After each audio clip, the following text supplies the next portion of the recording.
Hello मित्रों, नमः संस्कृता। कैसे हैं आप सब? आशा करती हूँ अच्छे होंगे। मैं सीमा वर्मा अपने यूट्यूब चैनल ओम अध्ययन केंद्र से आप सभी लोगों का स्वागत करती हूँ। आज यूपी टीजीटी, पीजीटी, एलटी और बिहार टीजीटी, पीजीटी से संबंधित 125 प्रश्नों की श्रृंखला को रखा गया है, जो बहुत ही महत्वपूर्ण है।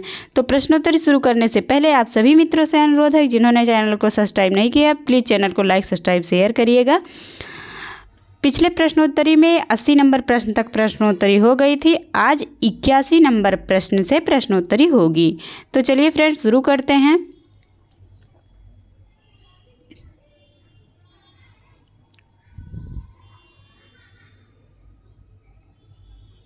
इक्यासी नंबर प्रश्न है, आज गाम में लकार है ए लिट, बी लुट, सी लिट और डी है लंग लकार।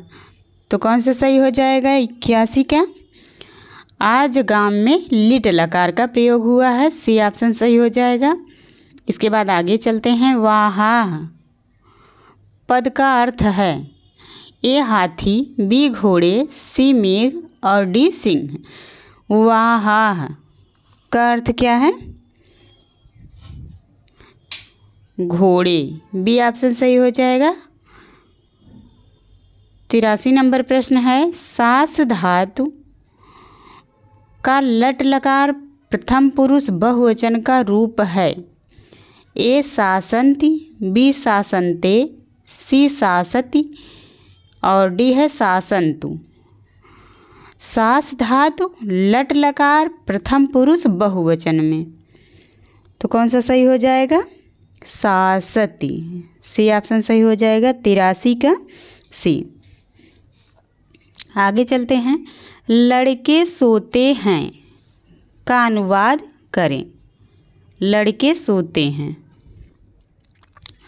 ए बालकाः सेते, सी बालकाः शयन्ते, सी है बालकाः सेरते और डी है बालकाः शयन्ति। तो कौन सा सही हो जाएगा? बालकाः, सी ऑप्शन सही हो जाएगा। बालकाः सेरते।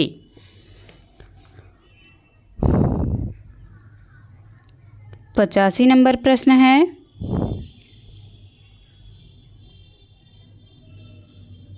ब्रू धातु का लट लकार प्रथम पुरुष एक वचन में शुद्ध रूप होगा ए ब्रूते, बी ब्रवीति, सी आह और डी उपर्युक्त सभी।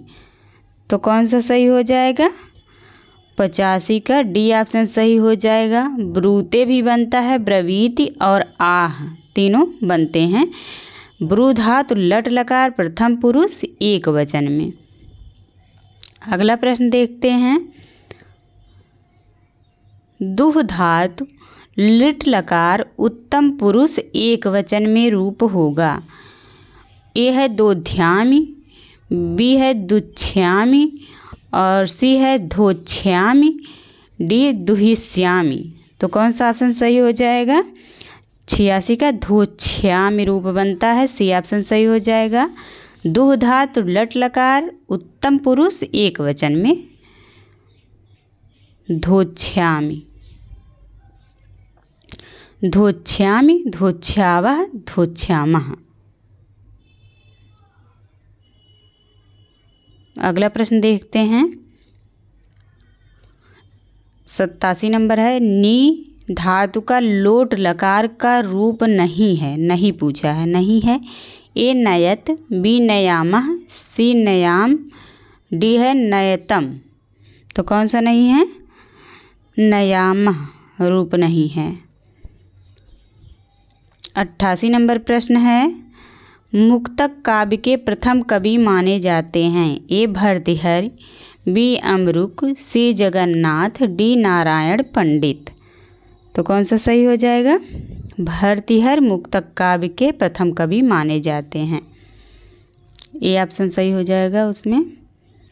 89 नंबर प्रश्न है, क्षेमेंद्र ने भवभूति के किस छंद की प्रशंसा की है ए शार्दूल विक्रीडित, बी शिखरणी, सी वंशस्थ और डी मालिनी। तो किस छंद की प्रशंसा की है? शिखरड़ी छंद की, भवभूति के शिखरड़ी छंद की प्रशंसा की है। बी ऑप्शन सही हो जाएगा। अगला प्रश्न देखते हैं। 90 नंबर प्रश्न है, एक घड़ी अर्थात 24 मिनट में 100 श्लोक लिखने के कारण अंबिका दत्त व्यास को उपाधि मिली थी। ए अभिनव बाण, बी घटिका शतक, सी शतावधान, डी भारत रत्न। तो कौन सा ऑप्शन सही हो जाएगा? घटिका शतक। बी ऑप्शन सही हो जाएगा, घटिका शतक। और शतावधान, शतावधान का अर्थ है एक साथ 100 प्रश्नों को सुनकर उसी क्रम में उत्तर दे देना, उसको शतावधान कहते हैं। और भारत रत्न की उपाधि इन्हें काशी की महासभा में मिला था, भारत रत्न की उपाधि। और अभिनव बाण, अभिनव बाण अर्थात आधुनिक बाण के नाम से इन्हें जाना गया, आधुनिक बाण के नाम से। अगला प्रश्न देखते हैं।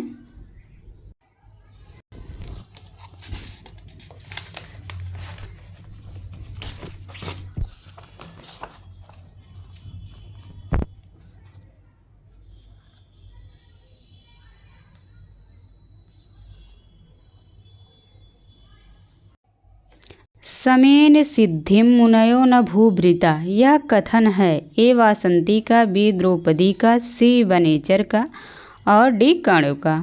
तो किसका कथन है? ये द्रौपदी का कथन है। बी ऑप्शन सही हो जाएगा। इसके बाद अगला प्रश्न देखते हैं।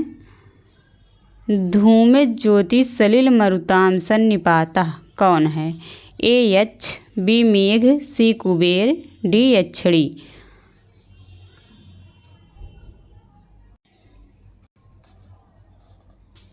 तो मेघ है। धूम ज्योति सलिल मरुताम से सन्निपात जो है मेघ है। बी ऑप्शन सही हो जाएगा। अगला प्रश्न देखते हैं। 93 नंबर। मम विरहजाम न त्वम अस्य शुचम गणिष्यसि, यह मम पद में किसका बोध हो रहा है? मम पद से। ए कर्ण का, बी दुष्यंत का, सी शकुंतला का, डी सारंगधर का। तो किसका बोध हो रहा है? कर्ण का। कर्ण कह रहे हैं मम विरहजाम न त्वमस्य शुचम गणिष्यसि। अगला प्रश्न देखते हैं।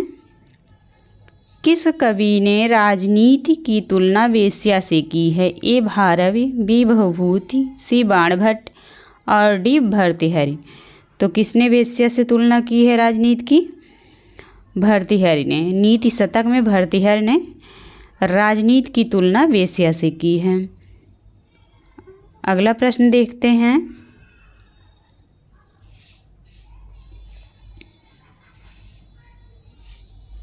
दानम भोगो नासः गतयो भवन्ति वित्तस्य रिक्त स्थान की पूर्ति करें।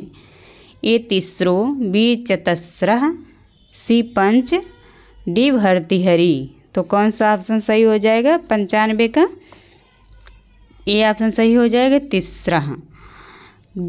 जो पुरुष दान नहीं करता, धन का भोग नहीं करता, उसकी तीसरी गति होती है नाश की।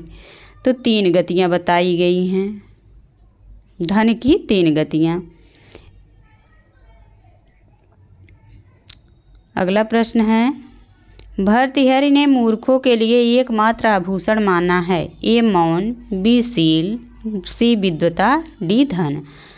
तो भर्तृहरि ने मूर्खों का आभूषण जो है मौन माना है। ये ऑप्शन सही हो जाएगा। अगला प्रश्न देखते हैं। भर्तृहरि योगियों के लिए भी किसे परम गहन दुर्बोध मानते हैं? ए सेवा धर्म को, बी राजनीति को, सी अर्थनीति को और डी ईश्वर को। तो कौन सा ऑप्शन सही हो जाएगा? सेवा धर्म को। सेवा धर्म को भर्तृहरि जो है योगियों का परम गहन मानते हैं। अगला प्रश्न देखते हैं। गौर सिंह द्वारा मारे गए यवन युवक की अवस्था क्या थी? ए 35 वर्ष, बी 20 वर्ष, सी 16 वर्ष, डी 20 वर्ष। तो कौन सा ऑप्शन सही हो जाएगा? 98 का डी ऑप्शन सही हो जाएगा। यवन युवक की अवस्था 20 वर्ष थी और गौर सिंह श्याम सिंह की अवस्था 16 वर्ष थी। और पूछा जाएगा कन्या की जो सरस्वती की तरह दिख रही थी वह कन्या की उम्र कितनी थी? तो 7 वर्ष थी। अगला प्रश्न देखते हैं। किस मंदिर में 200 मन सोने की जंजीर में महाघंटा लटकता था? ए विश्वनाथ मंदिर में, सी सोमनाथ मंदिर में, सी जगन्नाथ मंदिर में और डी कोणार्क मंदिर में। तो 99 का बी ऑप्शन सही हो जाएगा। सोमनाथ मंदिर में 200 मन सोने की जंजीर में महाघंटा लटकता था। अगला प्रश्न देखते हैं। युधिष्ठिर के समय में प्रथम बार समाधिस्थ योगीराज मुगल काल के पहले कब जगे थे? ए विक्रमादित्य के काल में, बी द्रोणाचार्य काल में, सी शिवाजी के काल में और डी ब्रह्मचारी गुरु के काल में। तो कौन सा ऑप्शन सही हो जाएगा? युधिष्ठिर के समय में प्रथम बार समाधिस्थ योगीराज और मुगल काल के पहले कब जगे थे? तो विक्रमादित्य के समय में जगे थे। ये ऑप्शन सही हो जाएगा। पहले जब समाधि लगाए थे तो युधिष्ठिर का समय था, उसके बाद विक्रमादित्य के समय में जो है समाधि लगाए थे और पुनः जब समाधि लगाएंगे तो मुगल काल में लगाएंगे, अर्थात औरंगजेब का समय वो रहता है। अगला प्रश्न देखते हैं। किस ग्रंथ में रघुवीर सिंह और सौवर्णी का विवाह वर्णित है? ए कादम्बरी में, बी शिवराज विजयम में, सी है दशकुमार चरितम में, डी किराता अर्जुनियम में। तो बी ऑप्शन सही हो जाएगा, शिवराज विजयम में। अगला प्रश्न है। सुकनास चंद्रापीठ को किस विषय में सर्वप्रथम उपदेश करते हैं? ए लक्ष्मी के विषय में, बी राजमद के विषय में, सी राजनीति के विषय में, डी राज कर्तव्य के विषय में। तो लक्ष्मी के विषय में। 102 का ए ऑप्शन सही हो जाएगा, लक्ष्मी के विषय में उपदेश देते हैं। अगला प्रश्न देखते हैं। सुकनास के अनुसार कौन सा मद वृद्धावस्था में शांत नहीं होता है? ए लक्ष्मी मद, बी सौंदर्य मद, सी शक्ति मद और डी है उपर्युक्त सभी। तो कौन सा मद नहीं शांत होता? 103 का ए ऑप्शन सही हो जाएगा, लक्ष्मी मद वृद्धावस्था में भी शांत नहीं होता है। 104 नंबर प्रश्न है। किससे लक्ष्मी की उपमा नहीं दी गई है? ए प्राविड्यू, बी दीपशिखायु, सी दुष्ट पिशाचियु और डी है सीतायु। तो पूछा गया किससे लक्ष्मी की उपमा नहीं दी गई है, नहीं पूछा है। तो सीता से नहीं दी गई है, बाकी तीनों से दी गई है। डी ऑप्शन सही हो जाएगा। 105 नंबर प्रश्न देखते हैं। वनेचर के अनुसार किसने अपने 6 शत्रुओं पर विजय प्राप्त कर लिया है? ए युधिष्ठिर ने, बी द्रौपदी ने, सी दुर्योधन ने और डी भीम ने। तो कौन सा ऑप्शन सही हो जाएगा? दुर्योधन ने, सी ऑप्शन सही हो जाएगा। अगला प्रश्न देखते हैं। 106 नंबर है।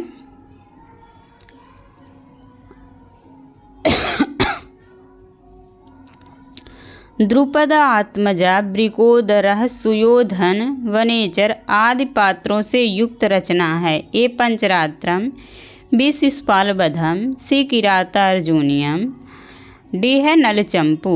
तो सी ऑप्शन सही हो जाएगा, किरातार्जुनीयम में ये सभी पात्र हैं। अगला प्रश्न देखते हैं। 7 नंबर 107। मल्लिनाथ का उपनाम है, उपनाम पूछा गया है। ए कोलाचल, बी राजानक, सी उपमा सम्राट, डी है परिणत प्रज्ञ। तो कौन सा ऑप्शन सही हो जाएगा? ए कोलाचल नाम से जाना जाता था।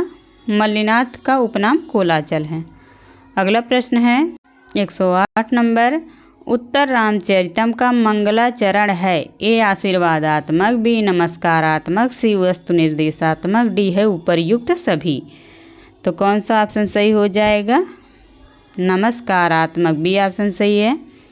अगला देखते हैं 109 नंबर, उत्तर रामचरितम में किस प्राकृत का प्रयोग हुआ है? ए मागधी, बी सौरसैनी और सी है पयसाची, डी अर्धमागधी। तो 109 का बी ऑप्शन सही हो जाएगा, सौरसेनी का प्रयोग हुआ है। 110 नंबर प्रश्न है, उत्तर रामचरितम का पात्र नहीं है, पूछा गया नहीं है। ए दुर्मुख, बी सकार, सी सौधातक और डी है अष्टावक्र। तो कौन सा सही हो जाएगा? 110 का बी ऑप्शन सही हो जाएगा, सकार नहीं है, बाकी तीनों उत्तर रामचरितम के पात्र हैं। Thank you all of you. आप लोगों को प्रश्नोत्तरी अच्छी लगी हो तो प्लीज़ चैनल को लाइक, सब्सक्राइब, शेयर करिएगा। धन्यवाद।